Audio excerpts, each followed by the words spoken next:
أعوذ بالله من الشيطان الرجيم. بسم الله الرحمن الرحيم. الصلاة والسلام على أشرف الأنبياء والمرسلين سيدنا ونبينا محمد ابن عبد الله وعلى آله وأصحابه ومن تبعهم بإحسان إلى يوم الدين. Mutane da suna ta bugowa suna tambayan fassarar mafarkin darba ga abin da Shehu Abdul Gani Annabulsi ya fassara a cikin littafin sa Tadiru mujalladi na farko shafi na 339 babu mimi babu da yake magana akan harful mimi yake cewa duk wanda ya mafarkin darba arziki ne mai na halak, arziki ne mai daɗi, arziki ne wanda ya same shi ba tare da wahala ba daga Allah madaukin sarki.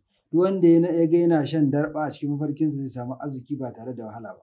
Duk wanda ya ga yayin mafarkin darba arziki ne wanda yake ba karamin arziki. Idan ma bawa ne za a azurta shi ya zama ɗa, sannan kuma hakika Allah madaukin sarki zai kiyaye shi daga ciwon waya. Jama'a muna yi muku fata alkhairi. Assalamu alaikum. Masoyan annabi shakamalan awwal adali, masanin fasarar mafarki mai